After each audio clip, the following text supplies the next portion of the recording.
Good day, everyone. So today, we need to discuss the basis of Philippine taxation system. So in this presentation, we have to explore the bedrock of the Philippine tax system. Of course, we'll delve into its constitutional basis, key legislation, and the diverse types of taxes implemented. Okay. So first is we have the overview of the Philippine tax system. So the Philippine tax systems follows the principles of progressive taxation. So this means that the more you earn, the higher the percentage of your income you pay as taxes. So unsay gibote pasabot ani? So for example, kanang naka-earn ka og 20,000 per month will pay a lower tax rate compared to someone earning 200,000 pesos per month. So this system aims to promote fairness and social equity. So another example.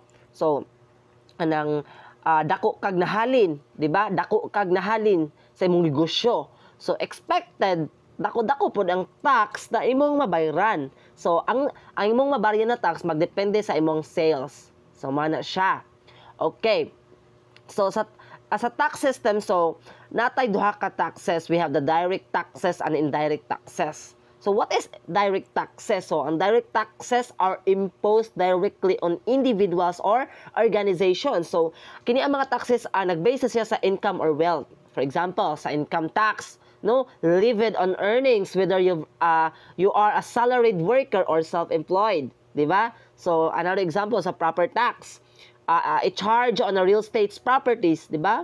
So next is the capital gain tax, di ba? Applied profits from the sale of properties or investment, di ba? So next is we have the indirect taxes.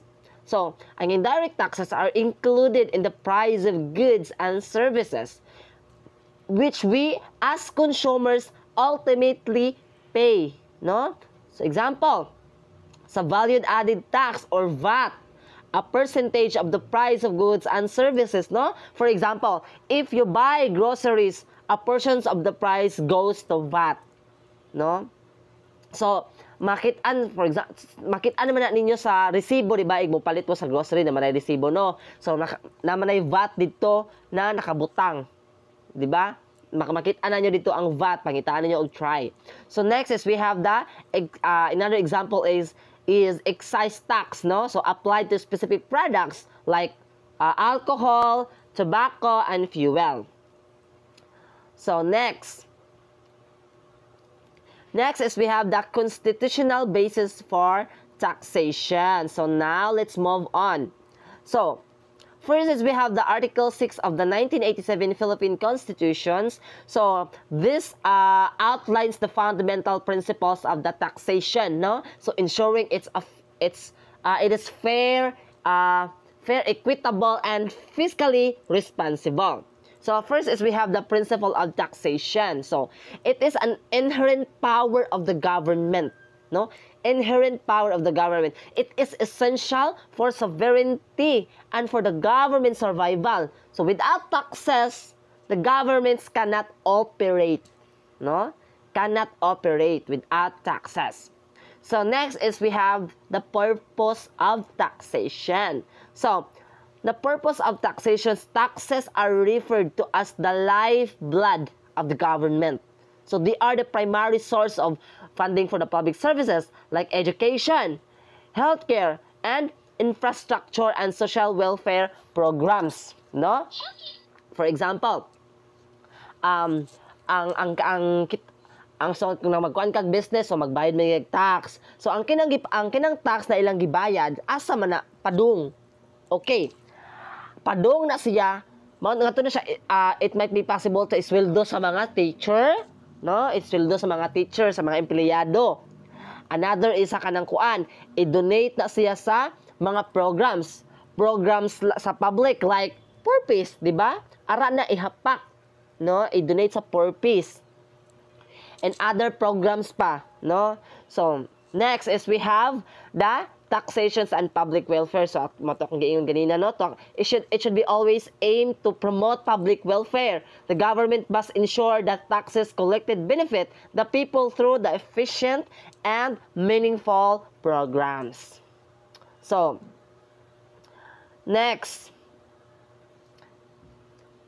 is we have the relevant tax laws and regulations. So first is we have the National Internal Revenue Code, or NRC. So this is the primary law that regulates taxations in the country. So mag-provide mo siya og mga frameworks para sa mga tax collections og mga specifies the different types of taxes such as income tax and VAT, no.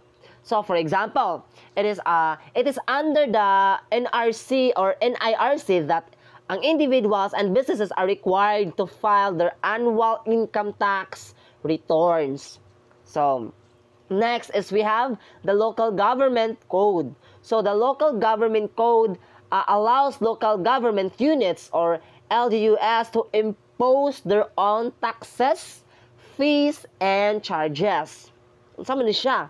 So for example, ang LGUs can collect real property taxes and businesses permit fees, no? So this empowers cities and municipalities to generate revenue for local development.